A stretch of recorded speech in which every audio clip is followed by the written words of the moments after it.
میرا نام سجاد احمد ہے، میں مردان سے تعلق رکھتا ہوں۔ میرا کام جو ہے ٹوکریوں کا کام ہے۔ یہ میں تقریباً 10 سال کی عمر تھا جب میں نے اپنے والد سے سیکھا۔ یہ ہم اپنے آباء و اجداد سے یہ کام کرتے چلے آ رہے ہیں۔ یہ کھجور کے پتوں سے بنتی ہے، اس کے لیے اس کو گیلا کرنا پڑتا ہے، پھر اس کو اس کی کوانٹٹی میں کاٹنا پڑتا ہے۔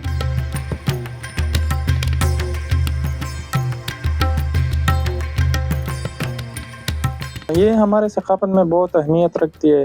ہمارے پاس اس میں ٹوکریاں ہے، باسکٹس ہے، ٹیشو پیپرز وغیرہ ہے، ڈرائی فروٹس کے لیے بھی باسکٹس ہے، لانڈری باسکٹس ہے، چارپائیاں ہیں، کرسیاں ہیں۔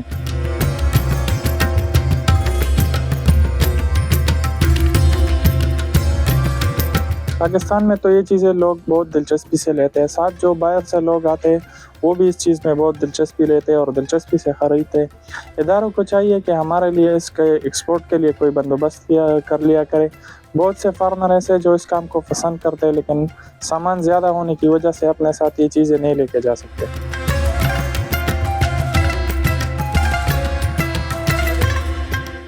اس کے لیے ٹریننگ سینٹرز ہونے چاہیے جہاں پر ہم لوگوں کو آگاہ کریں اس چیز سے اور لوگوں میں شعور پیدا کریں۔ ہم اس کام کو اپنے دل و جان سے بھرپور کوشش کر رہے ہیں اس کام کو فروغ دینے کے لیے۔ اداروں کو چاہیے کہ اس کام کو فروغ دینے کے لیے لوگوں میں اویئرنیس پیدا کریں اور لوگوں کو بتائیں کہ یہ کس طرح بنتی ہے۔ یہ قدیمی ورثہ ہے ہمارے پاکستان کے لوگوں کا اور یہی ہماری پہچان ہے۔